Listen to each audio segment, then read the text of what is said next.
ჩვენ გუშინ ვეცადეთ რომ რადგან ჩვენი შეხვედრები შეზღუდულია, იმიტომ რომ უკვე ხვალე მივდივარ. ჩვენ გუშინ ვეცადეთ რომ ქრისტიანობის ამბანზე გვესაუბრა. ვინ იყო გუშინ აქ მდგომთაგან? ხო. რა ვიცი, რამდენად მოხდა თქვათ იმის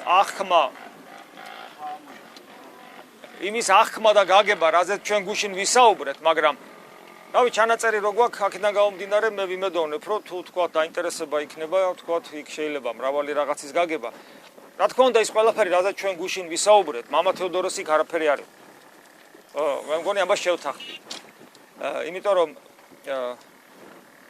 ქრისტიანობა არის ძალიან საინტერესო და სამწუხაროდ ჩვენ ისე გავდივართ ჩვენ ცხოვრებას და ისე ვბერდებით და თვით ეკლესიურად მაცხოვრებელი ადამიანებით ისე ვბერდებით, რომ ძალიან ხშირად არ ვიცით ქრისტიანობა, არ ვიცით რა არის. და სახელად ქრისტიანები ვრჩებით და არსობრივად ვერ ვეზიარებით იმ სიდიადეს, რასაც ქრისტიანობა ქვია. წარმოიდგინეთ, ჩვენ მოგწონს, გვიხარია და ჩვენი გული გძნობს ამას. ეხლა ჩვენ ხო უკვდავი სული გვაქვს და ღმერთის მადლი რა არის? მადლი არის ენერგია, რომელსაც ღმერთი იძლევა. რა არის? რა სინათლეა ეხლა? ეს არის მზის ენერგია, ხო? მაგრამ ეს თავად მზია ეს ენერგია. მადლი თავად ღმერთია თავის ენერგიებში და თქვენ ყველანი გძნობთ განსაკუთრებულობას ამ ადგილისა, ამ მიწისა, მეგულისხმობთ მთლიანად ისრაელს, პალესტინას. იმიტომ რომ თქვენი გული რაღაც განსაკუთრებულს გძნობს. რატომ? იმიტომ რომ ღმერთი, რომელიც არის, ის მოვიდა ადამიანად, ქალწულისაგან მიიღო რა, ხორციელი ბუნება, ხორცი, ადამიანური ბუნება ზოგადად და რასაც ის შეეხო, ყველაფერში განსაკუთრებული მადლმოსილება დარჩა. სხვათა შორის ის ფაქტი, რომ ამდენი 2000 წელი გავიდა, რამდენი ომი ყოფილა, რა მტრობა, რა სიძულვილი ქრისტიანობისადმი და ქრისტესადმი და მაინც როგორ გადარჩა ეს ადგილები. და ეს ადგილები როგორ იზიდავს ამდენ ადამიანს, ურწმუნოსაც კი. სხვათა შორის იგივე საქართველოში ერთ მაგალითს მოგიყვანთ. იცით 13 ასურელი მამა, იონე ზედაზნელი და მისი მოწაფეები. საინტერესოა, ხო? იმოღვაწევეს, ეს არის მე-6 საუკუნე და იმის მერე რა პერიოდები აღარ გადაიარა საქართველო. ბოლო 70 წელი საერთოდ გაპარტახება. თქვენ ალბათ მეტად უფრო ასაკში ვინც ვართ, ვინც კომუნისტურ პერიოდს მოვესწარეთ, გვახსოვს, ხალხს როგორ იზიდავდა ეს ადგილები. დღეს მაინც უკვე მონასტრები გაცოცხლდა და წირვა-ლოცვა მიდის და კომუნისტურ პერიოდში პრაქტიკულად არაფერი არ იყო.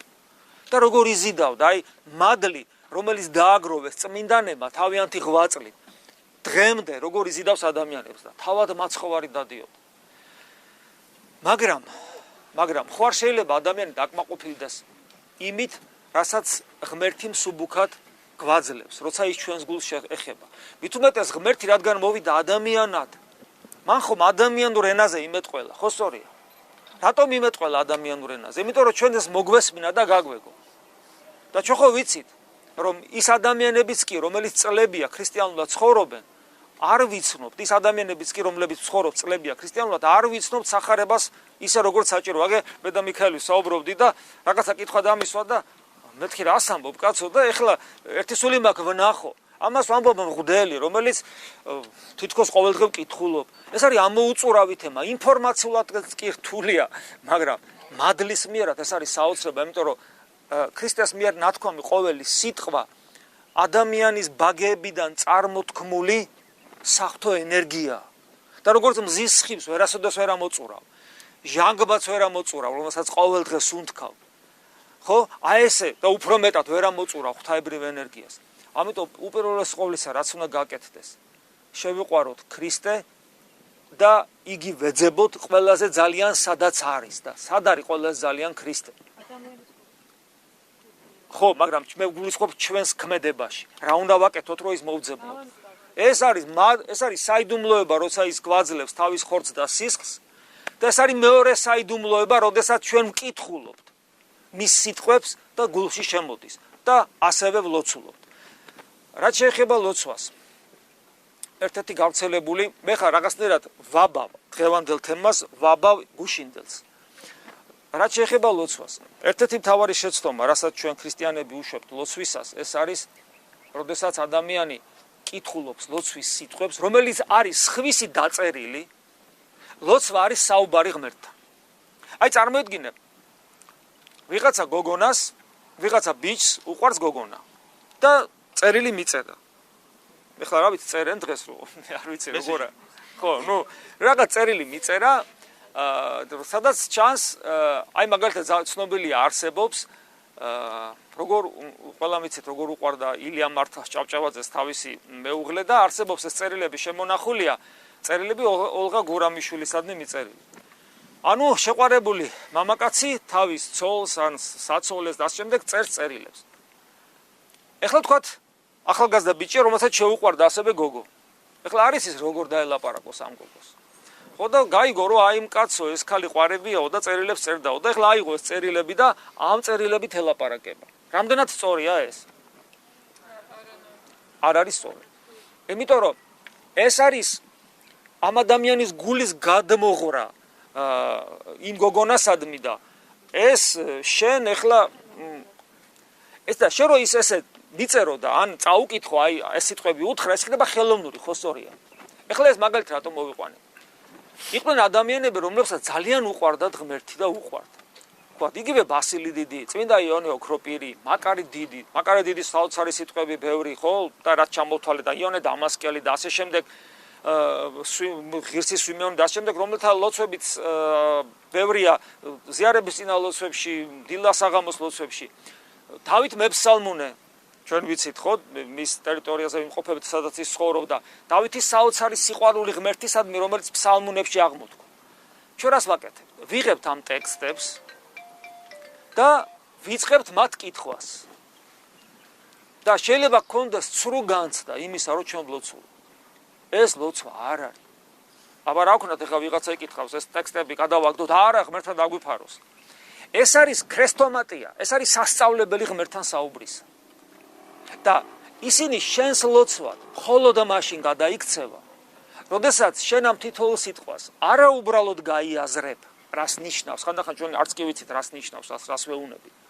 აი მაგალითად, მაკარი დიდი დილის ლოცვებში ამბობს, ღმერთო გამწმინდე მე ცოდვილი, ვისაც დილის ლოცვები უკითხავს იცის. რამე თუ არა მიქმნიეს კეთილი წინაშე შენს. ანუ ღმერთს ნახე რას ეუბნები შენს წინაშე მე არაფერი სიკეთე არ ჩამიდენია. ძალიან ბევრი აიწევს ხელს და დაეთანხმება ამ სიტყვებს ახლა ჩვენ შორის, ეჭვება. იმიტომ რომ ჩვენს ვფიქრობთ რომ რაღაცა სიკეთებს ვაკეთებთ. გაგება უნდა ამ სიტყვებს და მე თუ ეს სიტყვები არ გავიგე რომ არაფერი სიკეთე არ გამიკეთებია მე ცხოვრებაში ღმერთო, ამას ვერ ვეუბნები და ესე იგი აქედან გამომდინარე ვარ უწმინდური და გამწმინდე. ეს რო სიყალბე არ იყოს, შენ ეს ხო უნდა გაიგო. და ეს რო გაიგო, ქრისტიანობა ძალიან ღრმად უნდა იცოდე, რომ ღმერთი რას უწოდებს სიწმინდეს, რას უწოდებს სიკეთეს და ასე შემდეგ. ესე იგი ჯერ თავარი პრობლემა გაგების, რას ვკითხულობ და რას ვეუბნებ. მაგალითად, დიდება იმ ამასა და ძესა და წმინდა სასულს. ღმერთს ადიდებ. ჭირდება ღმერთ შენი დიდება, ან ჩემი დიდება. ყველა ხვდებით რომ არ ჭირდება, რას ნიშნავს ღმერთი, მაგრამ მე რატო ვადიდებ? რა მდგომარეობაში ვარ მე რო ღმერთს ვადიდებ? ეს უნდა მესმოდეს ეს რას ნიშნავს. მე გაუთავებელი შემიწყალე და ეკლესიაში ჭირვას ხო დასწრები ხარ. შემიწყალე რას ნიშნავს ეს შემიწყალე? გასაგებია, თქვენ შეიძლება ეს გულით თქვათ, იმიტომ რომ გადმოხვეწილები ხარ და გიჭირთ. მაგრამ ადამიანი რომელიც თქვათ არ არის გადმოხვეწილი და მაინც არ უჭირს. იმანაც იგივე უნდა თქვას. რას ნიშნავს ეს შემიწყალე? ანუ ესე იგი ერთი პრობლემა ლოცვისას, უნდა ვიცოდე რას ვამბობ და უნდა მესმოდეს. მეორე პრობლემა, თქვათ გავიგე, თეორია ქრისტიანობის, რომ ეს ამას ნიშნავს. მეორე პრობლემის წინაშე ვდგები, მე უნდა გავითავისო. ან რას ნიშნავს გავითავისო? უпроსორეთ სანამ გავითავისებ, გულით მივიღო, გავიგე, მაგრამ გულით თანაუგრძნობდეს უნდა ამას. და მას შემდეგ რაც ჩემი გული ამას თანაუგრძნობს რა ხმაურიან მანქანები გადიან კაცო. აი ამის მერე აუცილებლად უნდა გავხადო ეს სიტყვები, ჩემი უნდა გავხადო. ანუ რას ნიშნავს ჩემი გავხადო? ხო წარმოგიდგენიათ, აი მაკარი დიდი ან იონე ოქროპირი როცა ესაუბრება ღმერთს, ეს სიტყვები რამ წარმოშვა? მაგიდაზე კი არის და მოდი ახლა ამ სიტყვას დავწერ, მოდი ახლა ამ სიტყვას არა. ეს ამას სიტყვებს გულიდან ამბობდა ერთხელ, ორჯერ, 10ჯერ, 100ჯერ და მერე დააფიქსირა ეს. იმიტომ რომ ეს მის სიტყვებია. ანუ ეს ის შინაგანი მდგომარეობა. ესე იგი, მე რო გავითავისო ეს სიტყვები, მე ისეთი შინაგან მდგომარეობაში უნდა მოვიდე, რომ ამ მდგომარეობაშიც მაკარი იყო, იოანე იყო, ბასილი, ანუ ის წმინდანები, რომლებიც ღმერთს და საკუთარ თავსაც ჩვენზე უკეთ იცნობდნენ.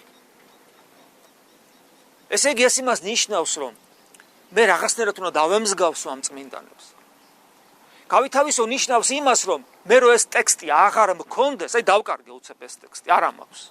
ჩემი შინაგანი მდგომარეობა იქნება ისეთი, რომ მე თვითონ ვიტყვი ამ სიტყვებს. მე თვითონ ვიტყვი, მე თვითონ დამჭირდება ეს შემიწყალე სულ. მე თვითონ დამჭირდება ეს დიდება შენ და უფალო, სულ დამჭირდება ეს. მე თვითონ დამჭირდება მუდამ ეს სიტყვები, რომ გამწმინდა ღმერთო, მე ხო არაფერი სიკეთე არ გამე, მე თვითონ მექნება ეს შინაგანი მდგომარეობა. რა მდგომარეობა ეს? ეს იცით რა მდგომარეობაა? ეს არის მდგომარეობა ადამიანისა, რომელიც არის ძალიან ღრმა ორმოში ჩავარდნილი, უსასრულო სიღრმის ორმოში, რომლიდანაც ამოსვლის არანაირი შესაძლებლობა არ აქვს. მაგრამ ერთი რამე იცის, თუ იყვირებს შემიწყალე და მიშველეთო, ხანდახან ვიღაცები დადიან და გაიგებენ და ამოიყვანენ და თუ არ იყვირებს, ვერ გაიგებენ. ანუ ჩვენ უნდა ვგრძნობდეთ აი ამ მდგომარეობას და რა მდგომარეობა ეს? რომ ღმერთი და ადამიანი უსასრულოდ დაშორებულია ერთმანეთისგან და ერთადერთი რაც ადამიანს გააბედნიერებს არის მხოლოდ ღმერთი. ფსალმონში არის ეს საოცარი სიტყვები, უფსკულს ხადის, დავითის ფსალმონებში. ანუ ერთი უფსკული მეორე უფსკულს მოუწოდებს. ის მეორე არის ღმერთი და პირველი უფსკული არის ადამიანი. ყველას გამოგიცდიათ. აი რა გქონიათ რამე ისეთი, ხა თქვენ ძიმე მდგომარეობაში ხართ, იმიტომაც ახართ აქეთ, მე მესმის, მაგრამ აი გქონიათ რამე შემთხვევა ისეთი, რომ რაც გინდოდათ ის აგისრულებიათ და მე აღარ მოგდომებიათ არაფერი. არა, მე რას ვიძახი? აი რაღაცა გიშოვიათ, რაღაცა წარმატება გქონიათ და გითხრიათ, რომ ხო, მორჩა, მე მეტი არაფერი აღარ მინდა. გამძღარა თქვენი გული ამ რაღაცი. არა, ადამიანის თქვენ არ გაკირებიათ, რომ ვიღაცა არის მილიონერი და ვერ ჩერდება, კიდე მეტი უნდა. ადამიანის გული არაფრით არ ძღება. მას მხოლოდ ღმერთი გააწყობს. რატო? იმიტომ რომ ადამიანი თავის თავში ატარებს უსასრულობის შესაძლებლობას. ესეთია ადამიანი. მოგზავნილია.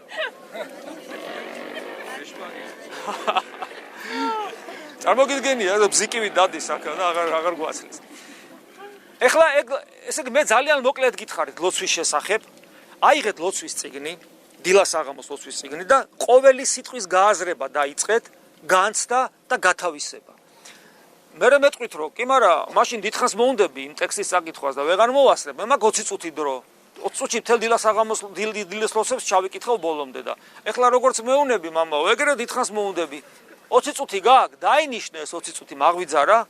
როგორც კი გავა ეს 20 წუთი ეს წიგნი დახურე, მაგრამ ამ 20 წუთის განმავლობაში ეცადე რომ თითოეული სიტყვა იყოს გააზრებული. პავლე მოციქული ამბობს, ჯობია 5 სიტყვა თქვა გააზრებულად გონებით, ვიდრე მრავალი და არ მესმოდეს. 5 სიტყვა იყოს, ერთი შემიწყალე იყოს ნამდვილი, ვიდრე მთელი ფსალმონის კანონები და დაუჯდომლები იკითხო. ხარისხიანი ლოცვა წარმოშობს მე იმ რაოდენობასაც, თუმცა უკვე შენ სულს ექნება მოთხოვნილება სულ ღმერთს ესაუბრო.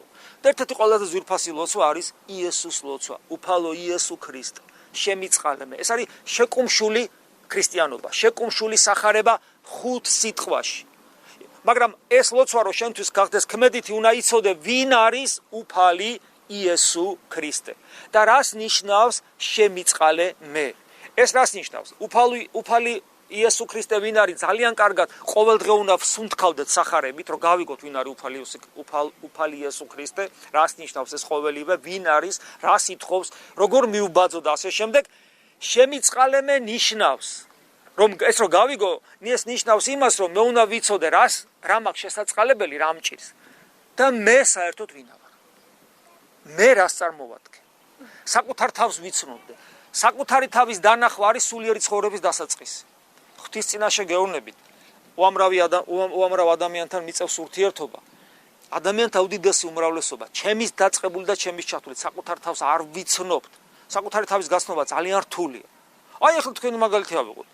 წასვლა-წამოსვლაზე. ხო დაეტაკეთ ერთმანეთს. ესე იგი, საერთოდ ესია რა, რამდენი ადამიანის არის, იმდენი სიმართლეა. ხო ხვდებით რომ ეს აბსურდია. როგორ შეიძლება ამდენი სიმართლე იყოს? იმიტომ რომ სიმართლე ერთია, მე ვარ ჭეშმარიტება ქრისტე ამბობს. ხო? ესია, ამიტომ ჩვენ საკუთარი თავი უნდა დავინახოთ, რომ საკუთარი სიმართლის ფესვები რა ჯოჯოხეთიდან იკვებება. იმიტომ რომ ეს წარმოშობს უამრავ კონფლიქტებს. არის ძალ დედამთილის ცოლ-ქმარი და ასე შემდეგ, მეგობრები და ასე შემდეგ. რამდენი ტრაგედია დატრიალებულა ადამიანური, რომ ორ ადამიანს ერთმანეთის საწინააღმდეგოდ ყველას თავის სიმართლე. არ ვიცნობ საკუთარ თავს. მაგრამ აი სწორი ლოცვა სახარებაში ჩაღმოება და ქრისტეს დანახვა. ახსარებას ამბობთ. ახსარებას ამბობს ადამიანის საკუთარი სინდისის მიხედვით. არა, ეს ძალიან ისეთი დონია, ძალიან მდარე, ათეისტად შეუძლია ესეთი ახსარება თქვას. ახსარება თქვით ქრისტეს სახარების მიხედვით. ანუ უпростоრედ ქრისტეს სახარებაში ჩაიხედეთ. თქვენი საკუთარი თავი მაცხოვარ შეადარეთ და რა განსხვავებასაც დაინახავთ. რაც განგასხვავებს შენ ქრისტესაგან ყველაფერი ეს ცოდვად ითვლება, იმიტომ რომ შენ უნდა გახდე ისეთი. ეს დავალებაა პირდაპირ. ამიტომ და მე რო შრომობ, აღმოჩნდება რომ არაფერი გამოგდის და მე მოდიხარ სიმდაბლეში. ვიწვალე, რომ შენ დაგმსგავსებოდი უფალო, არაფერი გამომივიდა. უფალო შემიწყალე. და თან მიხარია. ესეთი გლოვა რომ არაფერი გამომდის, საოცარი ნეტარებით თავდება. გახსოვთ ერთ-ერთი ნეტარება, ნეტარი იყვნენ მგლოვარენი. რამე თუ იგინი ნუგეშინის ცემული იქმნენ. აი ეს მგლოვარება, საკუთარი ცოდვის გამო რომ ღმერთს ვერ გავხარ და ვერ უახლოვდები, ბადებს საოცარ ნუგეშს, ანუ მადლის წყაროთ იქცევა შენი გული. და ეს გული ისეთ წყაროთ იქცევა, რომ მე შენს გარშემო სხვები დარწყულდებიან. და ესეც არის, შენ ცხონდი და შენს გარშემო ათასები ცხონდებიან. მე ვიცი რომ თქვენ ძალიან გიჭირთ.